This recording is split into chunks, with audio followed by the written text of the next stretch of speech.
Uma boa noite, minha amada irmã, meu querido irmão, membros desta igreja, irmãos e irmãs que nos visitam ainda de forma virtual.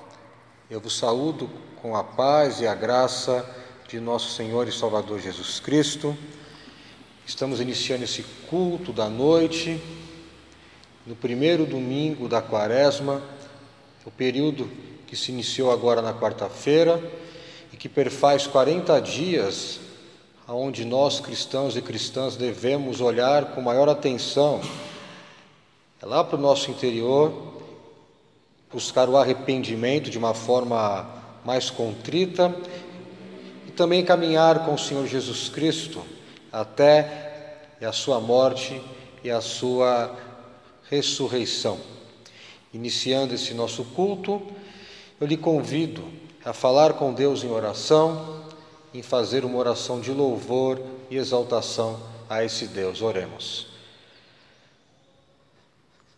Senhor, nosso Deus amado, nosso Deus Criador, nosso Deus mantenedor, ó Deus Salvador, é um grande privilégio iniciar esse culto num domingo especial, no primeiro domingo da Quaresma, mas nós queremos agora, nesse início, te louvar, engrandecer o seu nome.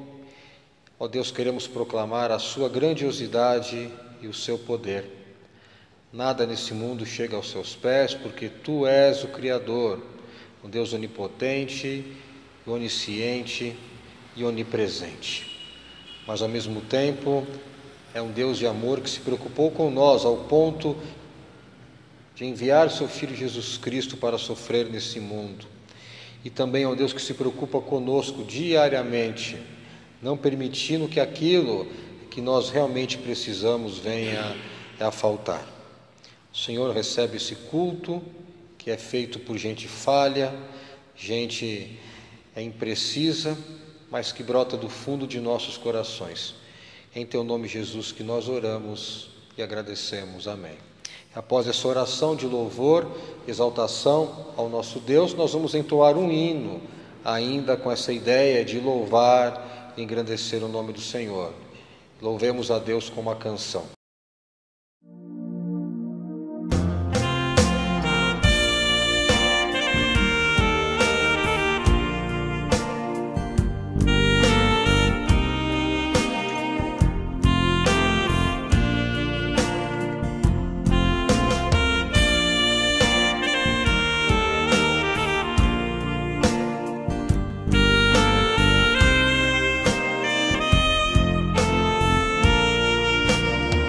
Senhor meu Deus, quando eu maravilhado contemplo a tua imensa criação,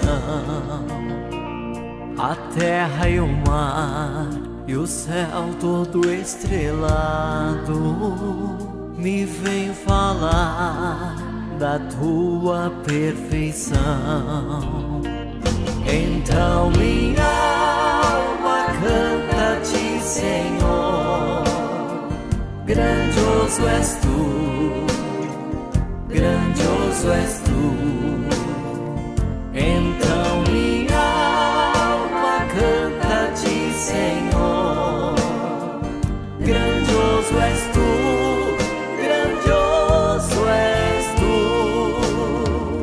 Quando as estrelas estão de mim distantes, vejo a brilhar com vívido esplendor. Relembro, ó Deus, as glórias cintilantes que meu Jesus deixou por meu amor.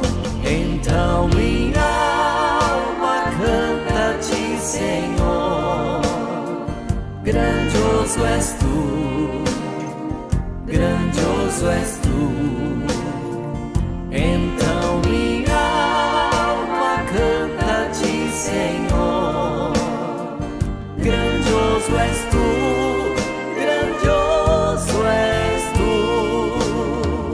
Olho as florestas murmurando ao vento, E ao ver que tu plantastes cada pé,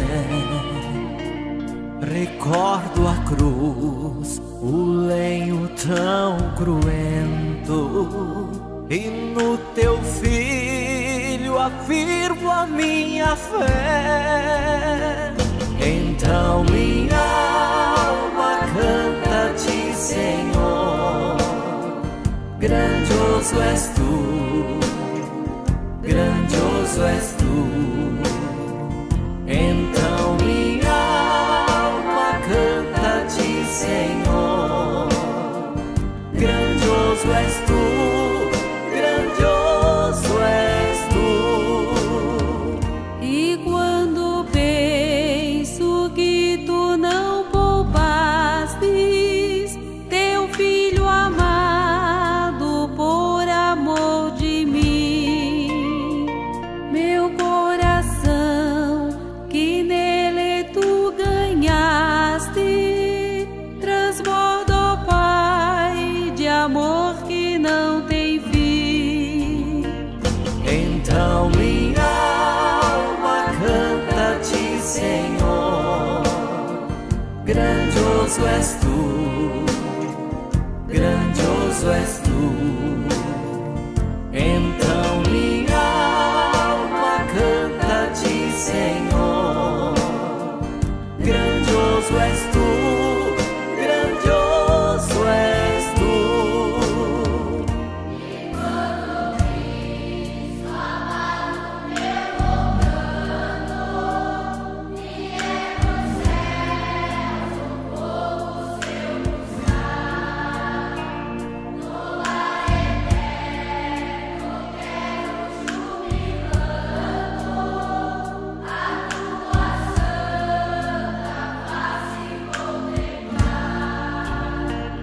Então minha alma canta-te, Senhor, grandioso és tu, grandioso és tu. Então minha alma canta-te, Senhor, grandioso és tu, grandioso és tu.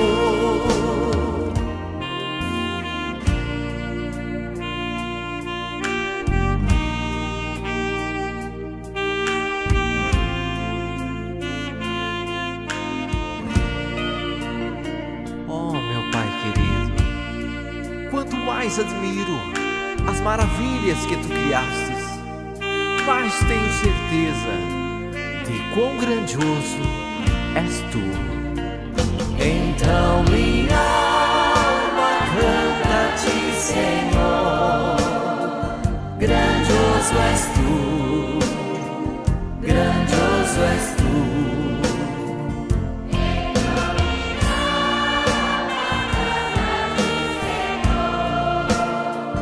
Grandioso és tu, grandioso és tu.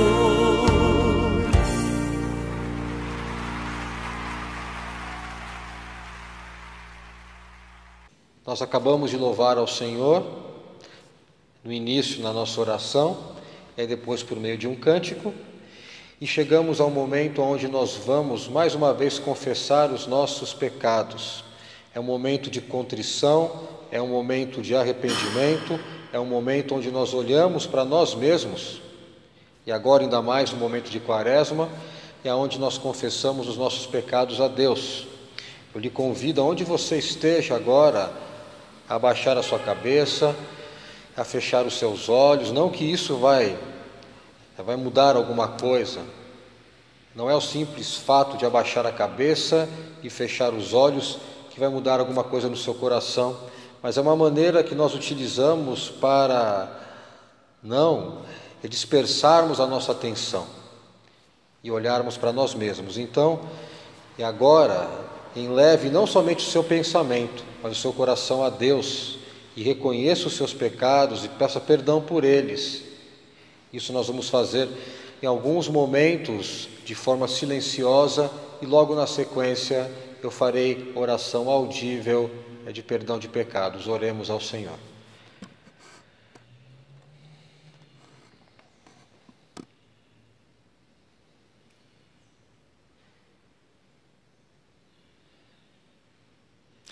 Senhor nosso Deus e nosso querido Pai Celestial, e agora nós vamos falar contigo, mas não para te adorar, mas para reconhecer aquilo que nós somos, pecadoras e pecadores, gente falha, gente que tropeça, gente que não te ama, gente que não te serve. Ó Senhor, nos perdoa, ó Deus amado, por aquilo que nós somos e aquilo que nós fazemos. Ó Deus amado, vem produzir em nossos corações uma nova mulher e um novo homem, que almejem a santidade, que almejem transparecer o caráter de Cristo. E nos perdoa como igreja também, se temos falhado, ainda mais nesse momento de pandemia. Ó Pai, se muitas vezes estamos preocupados somente com a nossa função exterior como igreja, mas não estamos como membros, ó Deus amado, transmitindo paz às pessoas que necessitam de paz, de certeza e esperança em um momento como esse que vivemos, ó Deus. Ó Pai, nos perdoa e nos santifica. E é em Teu nome, Jesus, que nós oramos, já muito agradecidos e agradecidas pelo Seu perdão. Amém. Receba a declaração de perdão. Em nome do Deus Pai, Filho e Espírito Santo, nós já fomos perdoados e habilitados e habilitadas para uma nova vida, e assim seja. Amém. E após o perdão, mais um motivo para nos enchermos de gozo e de alegria e louvarmos ao Senhor. Louve ao Senhor agora cantando junto com essa música que será entoada exclusivamente em honra e glória ao nosso Senhor. Senhor, estou aqui para te adorar, em tua presença desejo estar. Eu sei que nada sou, mas vim me humilhar. Preciso de ti, vem me restaurar.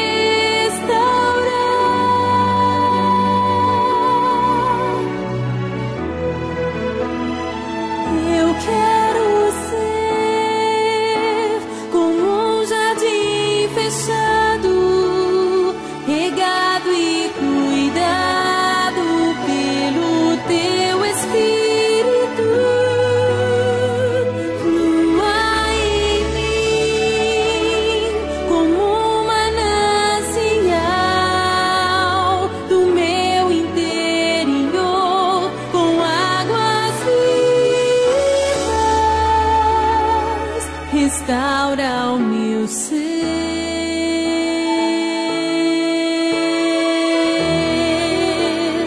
para o teu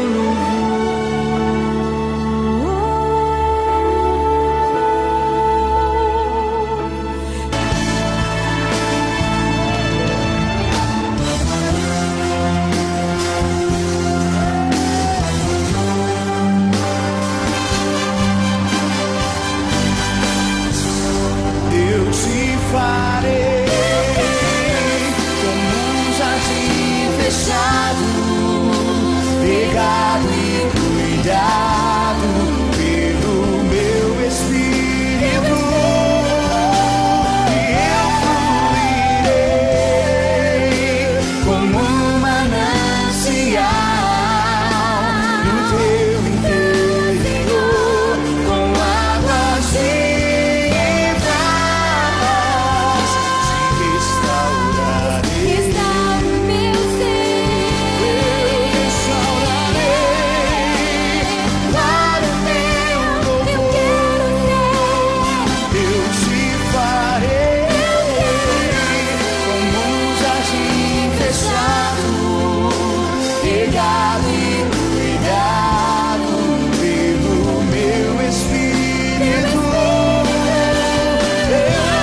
restaurarei.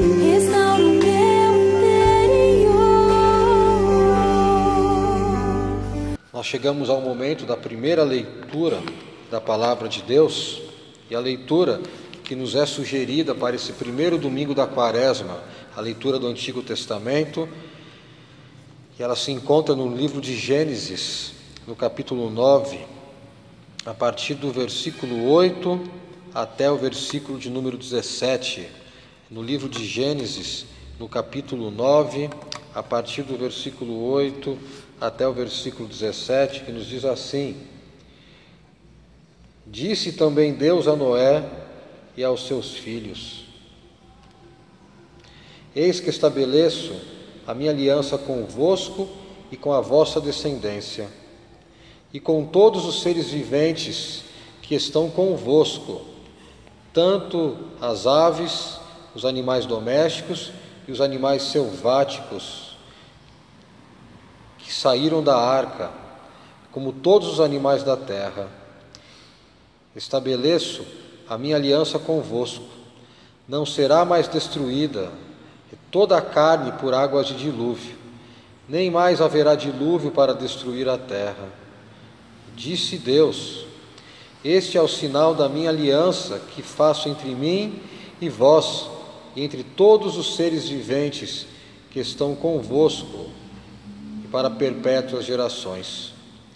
Porei nas nuvens o meu arco, será por sinal da aliança entre mim e a terra.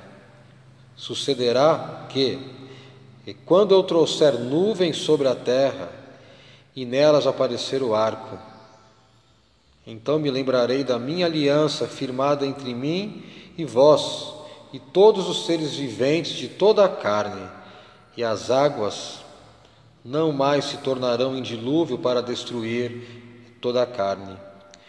O arco estará nas nuvens, vê-lo-ei e me lembrarei da aliança eterna entre Deus e todos os seres viventes de toda a carne que há sobre a terra.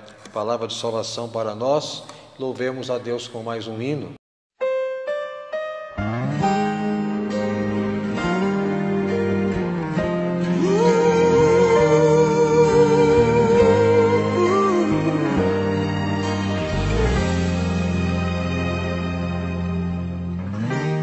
Não consigo ir além do teu olhar.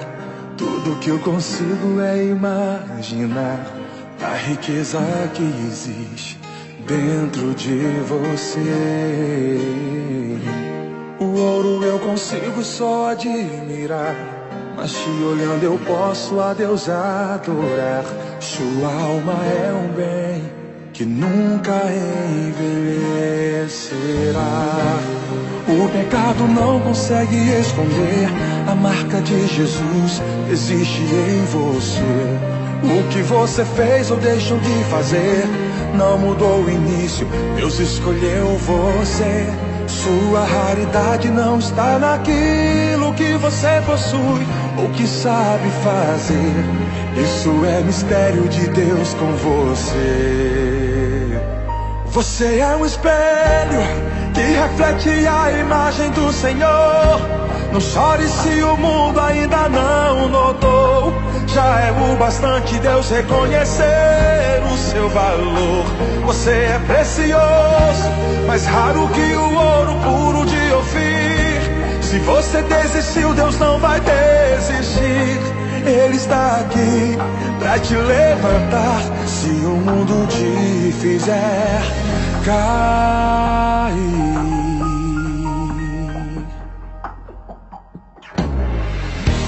o ouro eu consigo só admirar, mas te olhando eu posso a Deus adorar. Sua alma é um bem que nunca envelhecerá.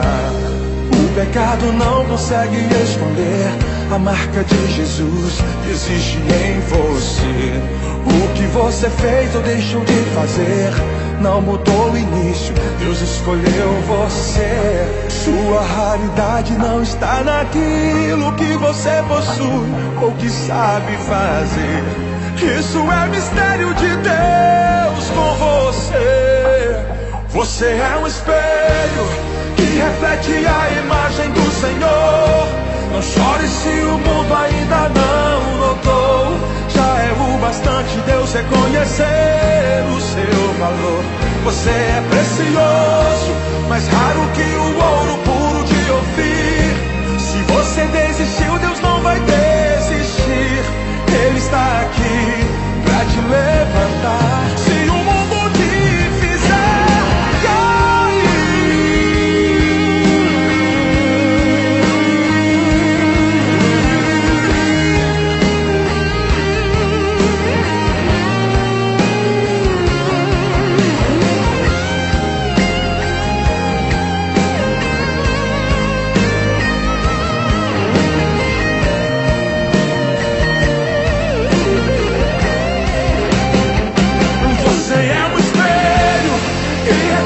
a imagem do Senhor.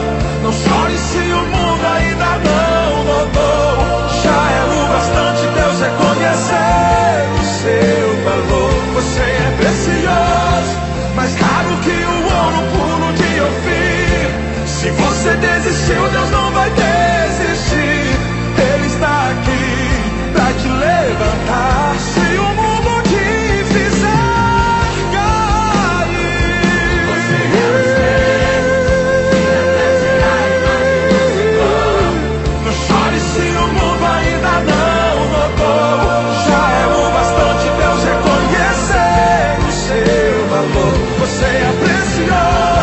mais raro que o ouro puro de Ofir. Se você desistiu, Deus não vai desistir. Se o mundo te fizer cair.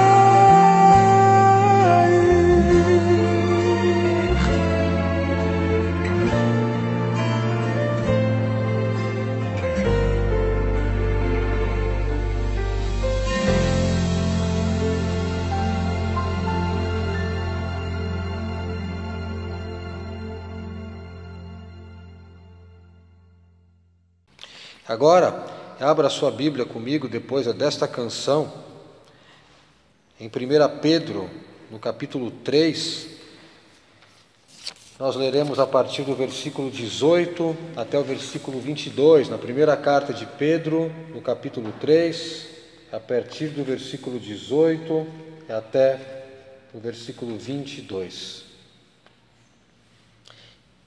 Assim diz a palavra de Deus no Novo Testamento. Pois também Cristo morreu uma única vez pelos pecados, o justo pelos injustos, para conduzir-vos a Deus. Morto sim na carne, mas vivendo no Espírito, no qual também foi e pregou aos espíritos em prisão, os quais no outro tempo foram desobedientes quando a longanimidade de Deus aguardava nos dias de Noé, enquanto se preparava a arca, na qual poucos, a saber, 8 pessoas foram salvos através da água, a qual, figurando o batismo, agora também vos salva, não sendo a remoção da imundícia da carne, mas a indagação de uma boa consciência para com Deus, por meio da ressurreição de Jesus Cristo, o qual, depois de ir para o céu, está à destra de Deus, ficando-lhe subordinado anjos, potestades e poderes. Amém? Te convido mais uma vez a se dirigir ao Deus Pai, Filho e Espírito Santo em oração, para que esse mesmo Deus triuno venha iluminar a leitura da Sagrada Escritura e a mensagem que vai ser compartilhada nesta noite. Oremos. Senhor Deus amado, Senhor Deus Criador de todas as coisas, nós queremos agora, ó Senhor, implorar que Tu venhas iluminar a leitura da Sagrada Escritura, ó Deus amado, e venha também, ó Senhor, iluminar a interpretação que vai ser feita em cima desse texto. Ó Senhor, vem usar o teu servo, a despeito das limitações que eu tenho, e abre também os corações e mentes daquelas irmãs e irmãos que agora estão diante da tela de um computador ou de um celular e que vão ouvir essa mensagem. Que ela venha criar um novo coração, um novo compromisso contigo. Em teu nome, Jesus, que nós oramos e agradecemos. Amém. Abra sua Bíblia comigo, por favor, no primeiro evangelho que foi escrito, que não é o primeiro evangelho que se encontra na ordem de nossas Bíblias. Eu me refiro ao evangelho de Marcos, no capítulo 1. Nós leremos a partir do versículo 9 até o versículo 15. Evangelho de nosso Senhor e Salvador Jesus Cristo, segundo Marcos, no capítulo 1, a partir do versículo 9 até o versículo 15, que nos diz assim: Naqueles dias veio Jesus de Nazaré da Galileia, e por João foi batizado no Rio Jordão. Logo ao sair da água, viu os céus rasgaram-se, e o Espírito descendo como pomba sobre ele. Então foi ouvida uma voz dos céus: Tu és o meu Filho amado, em ti me comprazo. E logo o Espírito o impeliu para o deserto, onde permaneceu 40 dias, sendo tentado por Satanás. Estava com feras, mas os anjos o serviam. Depois de João ter sido preso, foi Jesus para a Galileia pregando o Evangelho de Deus, dizendo: O tempo está cumprido e o reino de Deus está próximo. Arrependei-vos e crede no Evangelho, palavra de salvação para as nossas vidas. Amém. Minha amada irmã e meu querido irmão, conforme nós já falamos no início do nosso culto, nós estamos agora no primeiro domingo da Quaresma.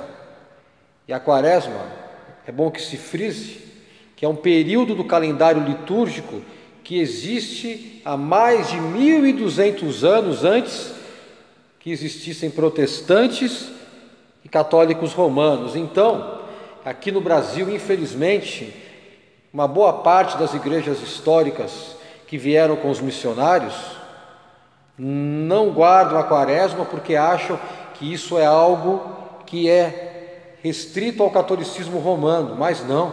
Mas a Quaresma, mas o período de 40 dias, visto sem nenhum tipo de superstição, é claro, mas é algo que está arraigado na tradição cristã, já da igreja primitiva, e inclusive os reformadores como Lutero e Calvino não acabaram com a Quaresma em suas igrejas. Muito pelo contrário, esse momento ele era vivenciado, ele fazia parte da nova igreja evangélica que surgira no século XVI. Mas depois, e não é o nosso caso aqui, infelizmente, em algumas situações, e principalmente no nosso Brasil, vários protestantes históricos também não a celebram. Mas é bom lembrar que a nossa denominação, a Igreja Presbiteriana Independente do Brasil, ela fala a respeito da Quaresma no seu manual do culto, na sua agenda, em suas publicações, nos seus jornais, nas suas revistas, e incentiva que as suas comunidades locais venham a seguir a Quaresma. E não só a Quaresma, mas outras datas também que fazem parte do calendário litúrgico. Mas vamos voltar a falar um pouco a respeito desta data, ou desse período. O termo Quaresma vem de 40 dias. E durante esses 40 dias, o cristão e a cristã devem olhar de forma especial para si mesmo e se arrepender dos seus pecados e buscar a seguir a Jesus Cristo, desde o domingo de Ramos até a sua morte na cruz.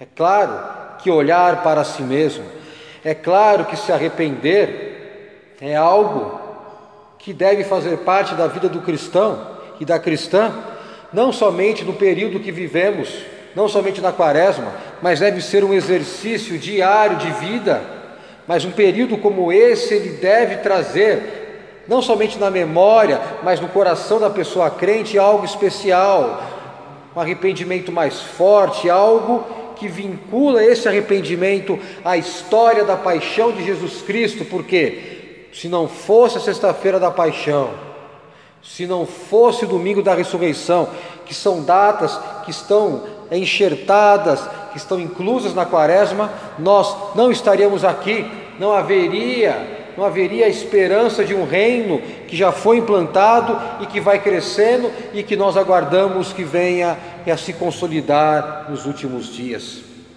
A quaresma, então, ela é um momento de arrependimento, de introspecção, é um momento aonde nós paramos para olhar e buscar o arrependimento diante daquilo que nós fazemos que não está de acordo com a vontade de Deus. Mas a quaresma não deve de forma nenhuma ser vista apenas como um momento intimista, mas a quaresma não deve ser vista somente como um momento onde nós só olhamos para nós, nos arrependemos e a vida continua, não, mas a quaresma também é um convite para a missão.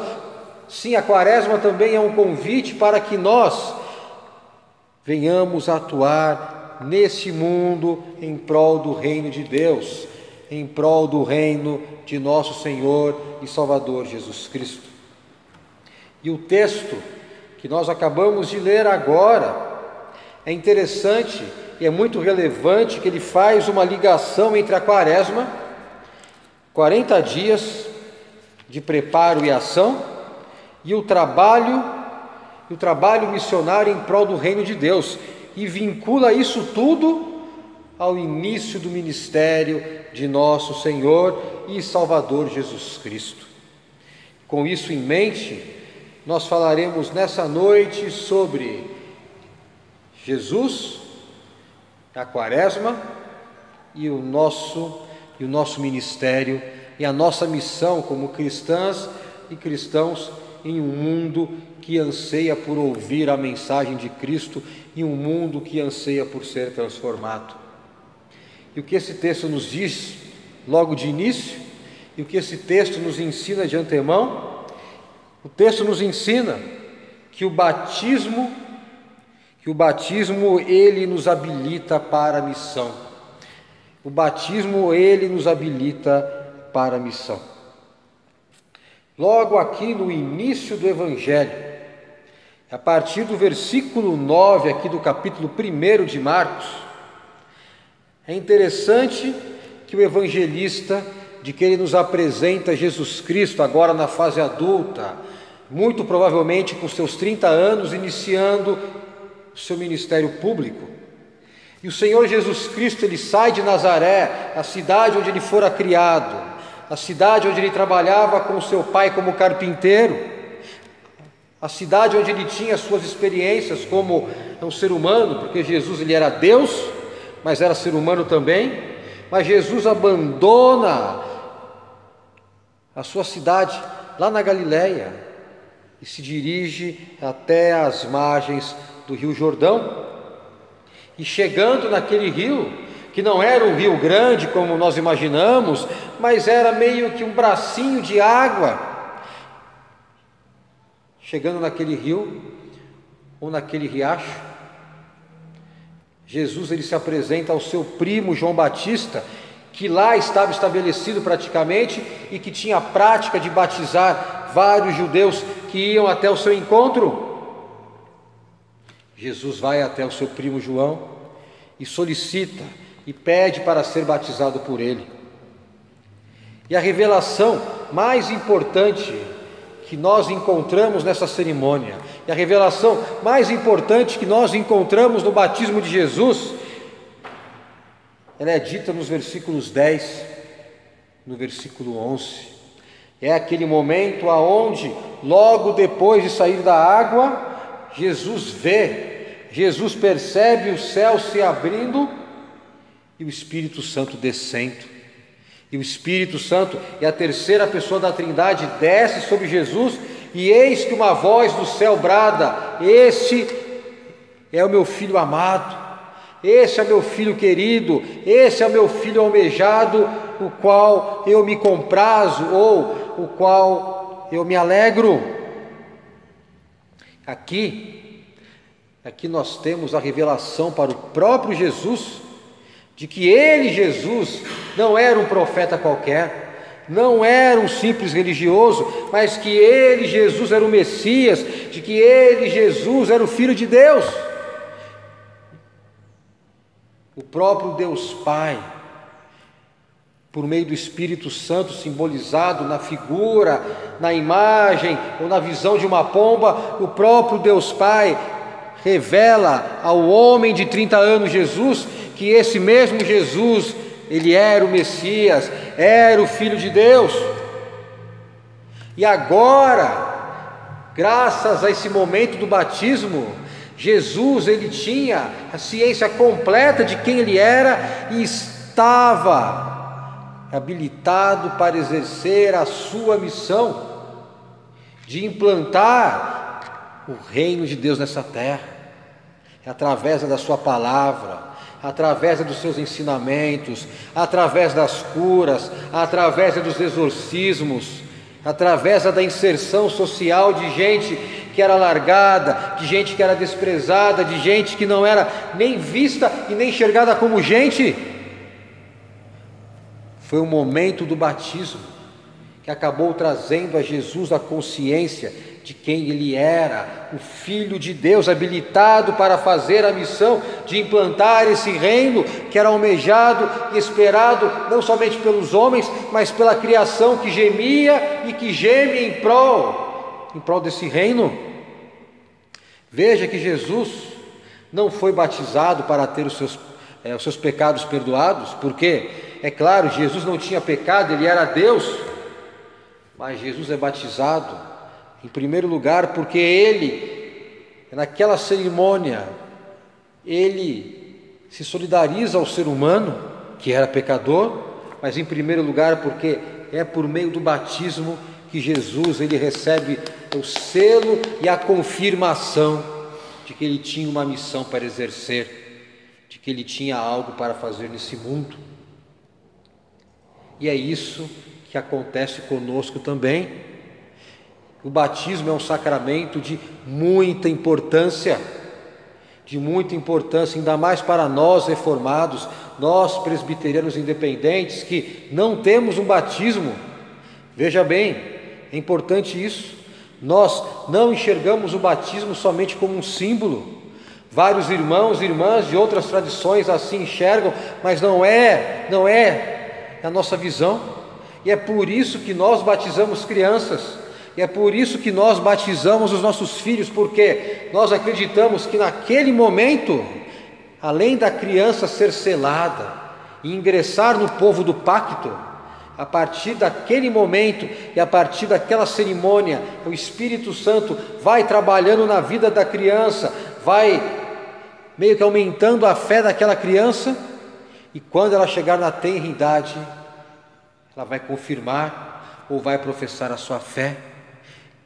Então nós acreditamos que no transcorrer dos anos o batismo vai habilitando a pessoa crente ao ponto de não somente confirmar a fé, de não somente professar a fé, mas também de assumir que é uma pessoa missionária, que é uma pessoa que tem uma vocação no mundo. É claro que a fé, ela caminha junto com o batismo. E o batismo na idade adulta, se não for seguido da fé, ele não tem significado. Mas nós acreditamos que, não por meio da água, não por meio de palavras mágicas, mas nós acreditamos que igual o Espírito Santo desceu sobre Cristo, lá naquele momento que Jesus saiu da água, nós acreditamos que por meio do sacramento do batismo, de que é o próprio Deus que produz a fé e a consciência, que cada cristã e cada cristão não somente é filho e filha de Deus, mas é chamado para a missão. Então você que me escuta nessa noite e que foi batizado ou batizada, não importando qual foi a igreja, nem a idade, mas se você foi batizado ou batizada em nome do Pai, do Filho e do Espírito Santo, veja, e junto com o sacramento você crê no Senhor, você está habilitada e habilitado, você foi chamado e chamada para uma missão, a missão de anunciar o Evangelho, a missão de viver o Evangelho e a missão de demonstrar esse Evangelho por meio de obras, ajudando o próximo, ajudando a mudar a sociedade, não somente pregando, mas unindo a ação com palavra. E essa confirmação você recebe sempre quando se lembra do seu batismo.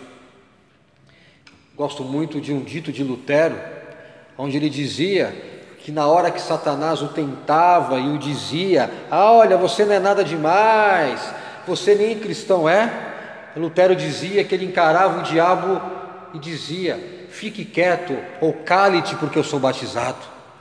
Vamos valorizar o sacramento do batismo, que é muito importante para a nossa vida, que é muito importante para a nossa consciência missionária, que é muito importante para a nossa vida como cristã e como cristão. Mas vamos caminhando aqui no texto, e o texto também nos ensina de que a missão, ela é fortalecida no meio da tentação. A nossa missão, o nosso trabalho, a nossa vocação e o nosso chamado, eles são fortalecidos no meio da tentação, no meio da luta e no meio do problema. E após o seu batismo, Jesus Cristo ele foi levado ao deserto. Mas há um ponto muito relevante nisso. Não foi Satanás que levou Jesus ao deserto, nem a sua curiosidade, mas aqui na sequência o texto nos diz, veja o versículo 12 do capítulo 1, que foi o Espírito Santo que foi, mais uma vez, a terceira pessoa da Trindade, a mesma que esteve presente no batismo em forma de pomba.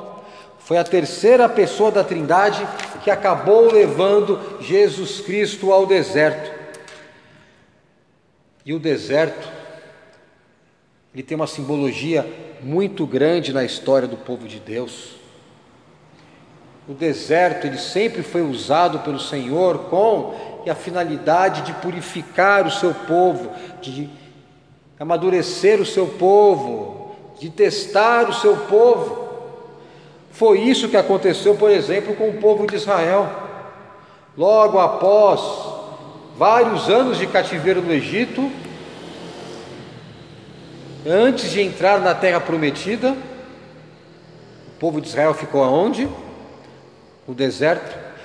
E por 40 anos, veja de novo, número 40, e por 40 anos, a mesma coisa aconteceu também com o profeta Elias, que foi preparado, que foi maturado, que foi amadurecido no deserto, e agora acontece com Jesus. Jesus vai ao deserto e fica lá por 40 dias, mais uma vez o número 40, e nesses 40 dias Jesus ele é testado, Jesus ele é provado, e ele é entregue a Satanás. Satanás o tenta,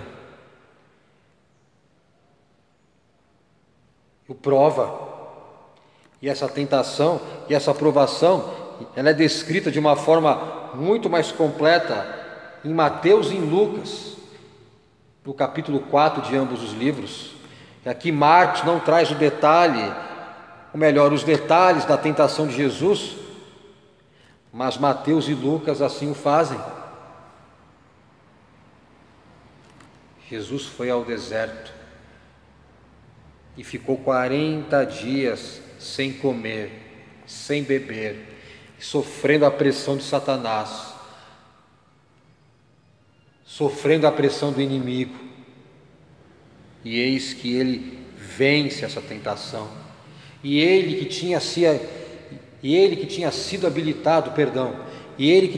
habilitado à missão, lá no seu batismo, agora depois de passar 40 dias naquele deserto, agora Jesus ele foi testado, agora Jesus foi provado e agora Jesus foi aprovado para exercer o seu ministério, para fazer a sua missão. Isso vale para nós. Eu quero que você venha e raciocine comigo. Se Jesus, o próprio Filho de Deus, ele foi provado para exercer a missão, mas quem é você? Mas quem sou eu, André, para falar, não, nós não seremos provados, vai ser tudo muito fácil? Não há sentido, não há sentido. Nós seremos provados, nós seremos tentados por várias situações que vão nos moldar, que vão criar em nós realmente a força para evangelizar e trabalhar em prol do reino. E as provações que nós sofreremos são várias. Em primeiro lugar, a provação do sofrimento, que pode nos afastar de Deus.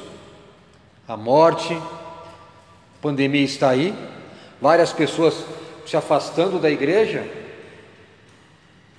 que nem sequer acompanham mais os cultos virtuais, não oram mais em casa, não leem a Bíblia, e na hora que os cultos voltarem em várias igrejas, nem estarão mais lá. É algo que acontece em várias comunidades. A dor, o sofrimento, a morte, a pandemia, um fim de relacionamento, a falta de dinheiro, desemprego, a falta de projeto de vida, isso tudo se encaixa na provação que pode afastar o ser humano de Deus e que pode afastar o cristão e a cristã da sua missão, mas que, se for vencido, vai criar uma pessoa madura para exercer não somente a sua fé, mas a sua missão. Mas há uma outra aprovação também, que é do outro extremo, é a aprovação da felicidade, é a aprovação da vida material correndo muito bem, um belo emprego, um belo carro, uma bela casa, uma bela família, muitos amigos, muita diversão, muita cultura, ao ponto que a pessoa, ela é tentada e é provada a se esquecer de Deus na prática. Ela, no fundo, pode até permanecer religiosa, ir um domingo aqui e acolá na igreja, ou em momentos de isolamento, de assistir um culto aqui e assistir um culto lá, mas não há compromisso. Não, mas Deus não é o centro de sua vida. Por quê? Porque tudo está bem. Se ela vencer essa provação e não colocar nada disso no lugar de Deus, ela será exitosa e vai crescer bastante, mas há o risco de se perder no meio disso tudo. Então, minha irmã e meu irmão, não se esqueça que nós seremos provados e provadas antes de iniciarmos a missão, e também no meio da missão, e também no meio do trabalho, nós vamos sofrer as provações que o mundo, que o pecado, que Satanás e que nós mesmos criamos para nós. Mas isso é necessário, isso faz parte da vida, isso também faz parte da caminhada cristã. Mas agora, caminhando ao final de nossa mensagem, o texto nos ensina também de que a missão, ela é majoritariamente, não sempre, mas majoritariamente exercida em um contexto de dificuldade, em um contexto de luta e até mesmo em um contexto de sofrimento. E nós estamos aqui no versículo 14. Jesus já tinha sido batizado e era habilitado à missão.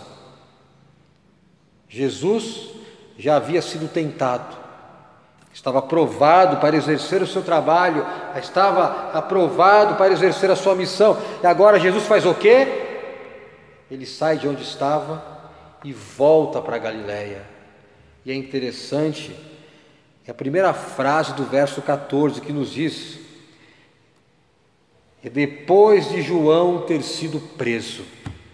Aqui o texto fala de João Batista, o texto fala da perseguição, o texto fala da dificuldade em anunciar a mensagem de Deus, e foi esse o motivo da prisão de João, porque ele não se furtou de anunciar aquilo que Deus desejava que fosse anunciado, mesmo que isso incomodasse a autoridade constituída, mesmo que isso incomodasse os poderes ao seu redor. Então Jesus, na hora que inicia o seu trabalho, logo de cara ele é confrontado com o quê? Ele é confrontado com a prisão do seu primo, que logo depois seria convertida em morte, morte cruel, morte sádica, morte por meio de um espetáculo dantesco. O início do ministério de Jesus Cristo, ele se inicia no meio de dificuldade, ele se inicia no meio da perseguição. Mas isso não era somente um sinal que acometeu o seu primo, mas seria uma rotina no ministério de Jesus durante os 3 anos que ainda lhe restavam. Muita perseguição por parte de fariseus, de escribas, de saduceus. Sua família nuclear não o entendia, muitos o consideravam louco, uma vida de pobreza, nem sequer um teto para reclinar a cabeça Jesus Cristo tinha, nem isto. Dificuldade atrás de dificuldade que o levaria a ser negado por um apóstolo, a ser traído por um apóstolo, a ser abandonado, sim, pelos 11 que restaram. Dificuldade em anunciar o Evangelho, dificuldade em viver de acordo com o reino de Deus. E é isso que nós devemos ter em mente. Nós que fomos habilitados e habilitadas por meio do batismo, nós que fomos provados e provadas por meio das lutas e tentações, nós não teremos vida fácil se realmente almejarmos e anunciar e viver o Evangelho. Não é fácil fazer missão, é fácil pregar religião. Aí nós encontramos igrejas lotadas, igrejas que crescem, mas que praticamente venderam a sua alma ao sistema, venderam a sua alma a uma ideologia, venderam a sua alma a outros deuses. Falam de Jesus, até milagres acontecem, mas não há transformação, não há amor, não há empatia, não há protesto, mas somente acomodação a um mundo.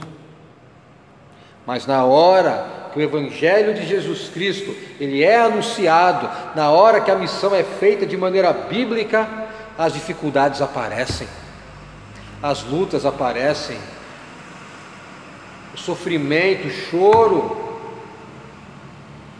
Mas isso é um sinal de que, como pessoa cristã, de que como igreja, nós estamos trilhando o caminho correto.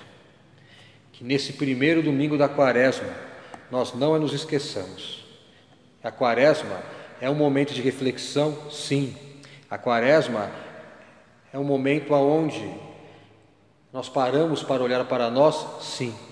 Mas também é um momento que nos habilita, que nos dá força à missão. Não se esqueça do seu batismo, que ele foi o sinal, o carimbo que você pertence a Deus. Ele sempre trabalha com a fé, é óbvio, mas não vamos tratar o batismo como sendo somente um mero memorial, não, ele é mais do que isso. Não se esqueça de que você vai ser provado e provada, E o seu trabalho vai ser feito com dificuldade, mas a vitória é nossa, porque nós não trabalhamos por nós, nem por uma causa, nem por uma ideologia humana, mas nós trabalhamos pelo Evangelho e a coroa real de nosso Senhor e Salvador Jesus Cristo, e que Deus nos ajude. Amém.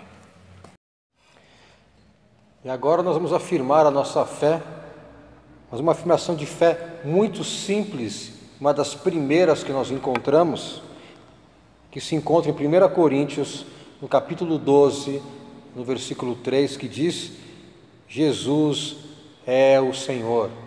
Então, na sua casa, repita comigo essa afirmação de fé, que está em 1 Coríntios 12, 3. Jesus é o Senhor. Afirmando a nossa fé, chegou o momento de falarmos com Deus mais uma vez, de fazer oração de intercessão, onde nós colocaremos diante do Pai os nossos pedidos e do mundo inteiro que geme e que sofre. Oremos. Senhor Deus amado, Senhor Deus Todo-Poderoso,